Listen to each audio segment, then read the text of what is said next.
Well, what's up, everybody? Thought it was about time we go meet the Gray Fox in person. First, I want to make some new stuff. We're running around with expert-level gear against master-level enemies, basically. My weapon's not bad. I just want to try a new element type. I thought we'd roll with lightning now, just for a little bit, see how that works out. There are a couple different summons that we could use.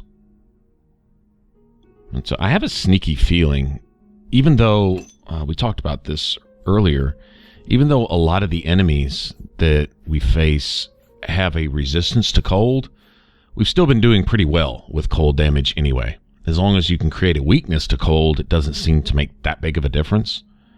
I'm going to try shock now because there are a couple higher level summons that you can use. You have the Spider Daedra, which is very cool.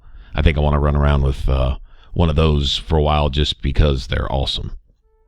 Not real effective from what I remember. Of course, playing a little different now, doing some different stuff, so maybe they'll be more effective. But if not, that's cool. We still have the old Frost Atronach to fall back on, and I may revert to Frost-based spells and enchantments and things like that. But for right now, I just want to try this. Got a couple black soul gems, extra ones in my pocket. Also, I really wanted to run around with this glass claymore. As soon as I saw it, I'm like, yeah, that's a pretty cool looking weapon.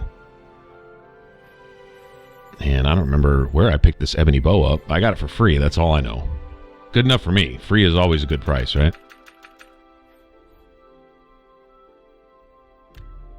Anyway, pretty much refined it. You know, weakness to your element type, weakness to magic overall, and try to stack that between a spell, the bow, and the primary melee weapon, and just make it match whatever summons you're using.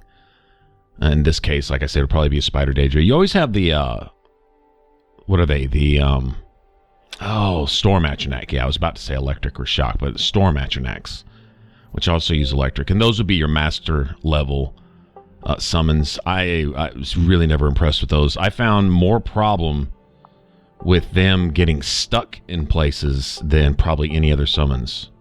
If possible, they're even bigger than the Frost Atronachs, and they tend to just, I don't know, it seems like there's never really enough room to summon them. Of course, it's been a long time, so I don't know. We'll see.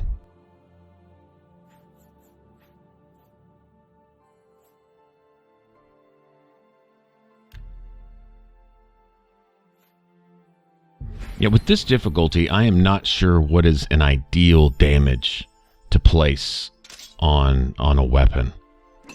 Like if your damage is reduced by 1/6, okay, and you know it's not like I'm good at math anyway, but the damage is reduced like that. So if you put 6 points of damage enchantment on your weapon, then it would make sense to me that you're essentially doing 1 point of damage. Okay. And so every enemy that does 1 point of damage to you, they're doing 6 points, right? So you kind of adjust your armor and whatever accordingly. Although it's kind of hard to adjust your armor like that because you can't ever get 100% physical resistance regardless. So essentially, I think it's an 85% cap on damage resistance. So that means they always have 15% of their damage bleeding through, which 15% times 6, I can do this with math, is 90%. So essentially, if you have max armor rating, enemies are doing 90% of the damage they would be doing against you if you were playing on normal. As if you were wearing only basically an armor rating of 10. That's basically it. You essentially run through the game with beginner gear regardless of what your armor rating is. Leads me to think that you'd be best served on this difficulty just running around with clothes, like most of the other people you see running around in Oblivion, which is a little more, I almost want to say immersive. Okay, and I always had a problem with this in Skyrim too, running around in like a full set of even ebony or daedric armor. Nobody's wearing that, not even the companions, none of the guards. Nobody's running around like that. You know, you stick out like a sore thumb. Now, of course, if you want to look cool like that, you know, if you want to catch the eye of all the men or the ladies and say, yeah, look at me, I've got the baddest ass gear ever. Okay, that's fine. But I'm kind of a fan in some ways of, especially in these Bethesda games, running around basically wearing what everyone else is wearing. In Skyrim, I really like running around in fur or iron armor, you know, the basic stuff like that. Not sure how you would actually work clothing in Skyrim. Never really ran a pure mage build. I was always a big fan of the dual wielding, so once I got a taste of that, that's kind of always been my thing. Or a two-handed weapon, I like that too. But I thought I'd take it. Skyrim Remastered is fixing to come out here within the month, so I'll probably actually take a look at that, see if there's a viable mage setup, you know, with clothing. But in Oblivion, I thought when we go ahead and stream this, same thing. Put some shielding spells on your clothes and get as good, if not better, armor rating than what you can get with a full set of armor, with essentially no weight, no carry weight, as far as that goes. Now, you're never really going to be able to train in armor, in either light or heavy armor, if you're just wearing clothes. There is something, I mean, you can go to an actual trainer for it, or you can slip on a piece of gear and go find, you know, a rat or something to gnaw on you for a while, you know, and get a few points into it that way. Outside of that, there really wouldn't be any training in that. It would just be a matter of getting in the Mages Guild and just enchanting whatever clothing you're wearing. No shortage of clothes in the game, though, either, right? There's probably more clothing options than there are armor options, as far as however you want to look. So that's kind of cool. Kind of looking forward to messing with that a little bit. Okay, new spells. This is important. At some point, I may just step off to the side and spend probably an hour. Once you get into the really high destruction levels, it takes a while to train. If you make a spell that you can cast, you know, to sit off to the side, even if you're casting it on yourself, you know, basic like, you know, drain health for like 1 second or something, you know, or damage health for one point for a second, just whatever. Even then, sitting off to the side, it may take, I don't know however many castings to get just 1 point into destruction. That stuff levels really, really slow. That is one worth training in just out of laziness, because it is so much work. Even if your specialty is magic, and even if it's a major skill, which it's not, because I use it all the time, but even if it is, still, it's going to level really, really slow. I remember it was like that in Skyrim, too. I had to get up to a certain level because I was trying to find a particular dragon that only spawned when you were at a certain level. It was like a special uber legendary type of dragon or something, and I think you had to be like a minimum level 79, and the level cap was 81. So you basically had to have everything in the high 90s or at 100 just to get this dragon to spawn. So I go out, and it was like the last trophy I needed, and so I'm just training and everything. And trying to get my destruction up was just, it was tedious. It was really tedious. Okay, so I'm throwing weakness to poison in this, and soul trap, you know what, why not? Why not? Because I've noticed having soul trap if you're going to be using destruction a lot, I'm even thinking it may be a good idea to save putting soul trap as an enchantment on the weapons and just having it in the spells. As you have a destruction spell equipped, which I do most of the time, even if I have my weapon up, I still have a destruction spell available between that and my summons. Healing, not so much. In fact, healing spells are, I'll probably make one. We'll go ahead and make a healing spell. True enough. Let me go ahead and make sure I can even cast this thing. Pretty sure I can. Oh, yeah, we're good. Okay, I want to make sure it was at least 75. But, yeah, I mean, you have potions for that. I don't know. You know, healing spells are great, obviously, to train in restoration. Get your restoration skill up. My willpower's already up. That's not such a big deal. I have enough skill to cast some of the ones that are really convenient, like cure disease on self. That's a good one. That's a good one. Because especially if you're going to go down and train with mud crabs, when they snip at you every once in a while, they like to give you what is it? Rock joint. Rock joint's a popular one.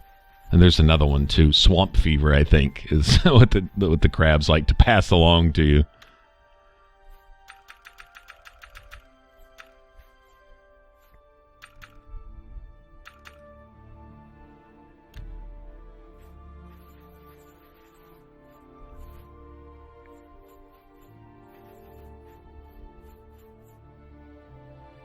Yeah, shock damage 3 points. That's it. Minimum. I'm not really using this for damage. And this is something I can say that I came up with, actually. Yeah, I'm sitting there, yeah, you know, patting myself on the back here. But yeah, this is something I came up with, is essentially using destructive magic for a debuff to complement everything else I was doing. In fact, I was thinking if I was playing a mage, which we may, oh man, getting back into Oblivion, like I say, this is my favorite game. I could get stuck on this game and get right back into it and play nothing but this for another year or something, you know. But so I don't know. I don't want to get stuck on saying I could do a playthrough this and this and this and this and then set aside the next 6 months. I mean, I got to make videos, guys. And we're going to be streaming and stuff too. So, hey, let's just stream Oblivion every day for forever. No. If I were to ever do a mage, I would think that having 2 destructive spells and use them in unison, having one that's a primary damage dealer, okay, and then having another one that's a setup for the other spell. I don't know that you could put weakness to magic on both of them, and if that would stack, you know, in other words, stack twice. It's possible. It's probably likely. But if you did I'm wondering if you did like a certain, I wonder if you could go back and forth. Like, say if you did a frost spell with weakness to fire and did a fire spell with weakness to frost, and literally just toggled them back and forth. If you had a decent magic pool, I mean, if you're going to play a mage, I don't see why you wouldn't have all of your magic fortified and so on and so forth. I would think that you could come up with some pretty effective combinations. One would have to debuff the other. You don't really want anything debuffing itself. Like, for example, if I'm putting poison on a weapon, I don't want weakness to poison on that weapon. They kind of counteract each other for whatever reason. I guess in the balancing of the game, it makes sense somewhere. So kind of what you want to do, or what I'd recommend, is putting weakness to poison, like in this case on my spell, knowing the only thing I'm going to be using poisons on is either my bow or my sword or a dagger or whatever else I might be using. So you're not going to apply poison with a spell. So you're never going to get it to contradict itself. That makes sense. And so using the same logic, use that same logic with everything. Even if you were playing just a pure mage and weren't using any weapons at all, although mage is probably going to have at least a dagger, I would think, or a bow or something. But if you had your destructive spells and you had, say, a staff, if your staff was your primary damage dealer, this would be a good idea. So let's say it was just shooting simple fireballs, then have a destructive spell that was primarily weakness to fire, and then weakness to magic. And maybe had some extended fire damage over time type of thing, but I don't even know that would be necessary. You could literally have a destructive spell that did no damage at all. Look at that. Isn't that cool? Have you heard any word? Yeah, she's awesome. The artwork on the summons in Oblivion, can't beat it. The one summon that I liked better in Skyrim was the Flame Atronach, the Fire Atronach. It could be a dangerous situation. Hello. Safe travels. Farewell. Greetings, fellow Breton. There he is. I hope I can help. I hope you can too. Can I interest you in some of my wares? If you have the Storm Atronach, I may have already bought it. I don't remember. I can help. What can I interest you in?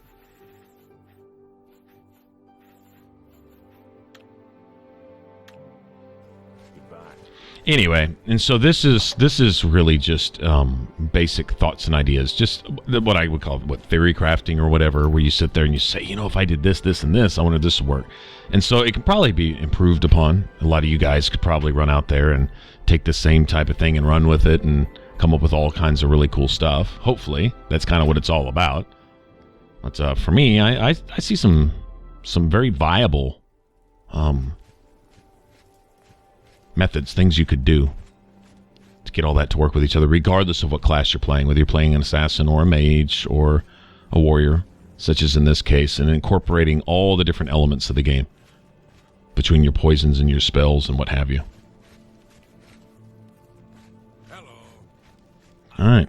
Well, Metherdale said to meet the Gray Fox here, so I guess we finally get to meet the man face to face. And now it gets real, kind of like with the Dark Brotherhood. Now it gets real. Come, we must talk. I see you got my message. Look at that. I have Look at the your mask. special gifts. There is an item hidden away in a remote monastery. I need you to go get it for me. The monastery is extensive and well guarded, so you should make sure to be well prepared. Should you succeed, I will pay you well for your services. Capital. The monastery is called the Temple of the Ancestor Moths. It is where retired blind moth priests go to wait out the rest of their days. I will mark the location on your map. Look for it in the far northeast of Cyrodiil, beyond Cheydinhal. I need you to acquire Sevilla Stone. It is a large crystal with special properties that I need to gain advantage. Remember, do not shed innocent blood. However, there is no blood price for slaying the stone's guardians, human or inhuman. When I receive word that Sevilla Stone is missing, I will be here, waiting for you. I don't answer questions about myself, particularly when they come from a Shadowfoot. Shadow Hider. I believe that mask, the what is it, the cowl of Nocturnal or something like that. I think it makes you so anonymous that even Nocturnal herself can't find you or something. And so as long as you're wearing it, apparently it was stolen. Well met. And so as long as you're running around wearing this thing, she can't even find her own stuff or something like that. Oh, man, it's one of those legendary items. Anyway, this is one of my favorite places to go and probably one of my favorite quests in the game. It's simple, not a big deal. I just really like the Temple of the Ancestor Moths.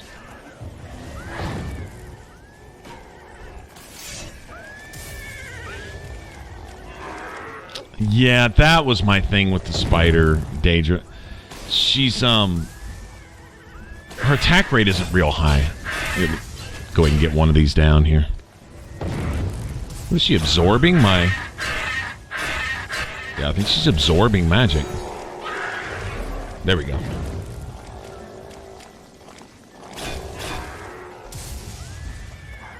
I'm hitting my horse.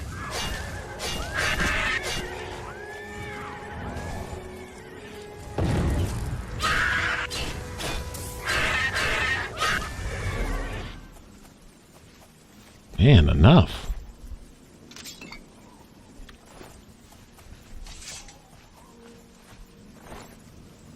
Yeah, they've certainly leveled up around this cave. This is where we came a long time ago for the Fighters Guild, you remember?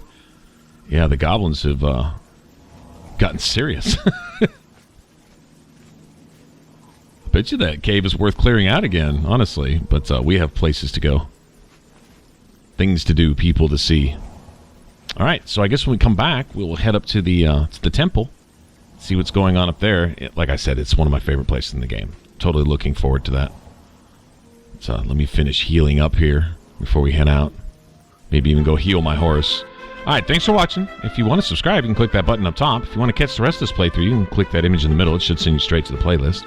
Appreciate you hanging out, and I will see you all on the next one. Take care. Bye-bye.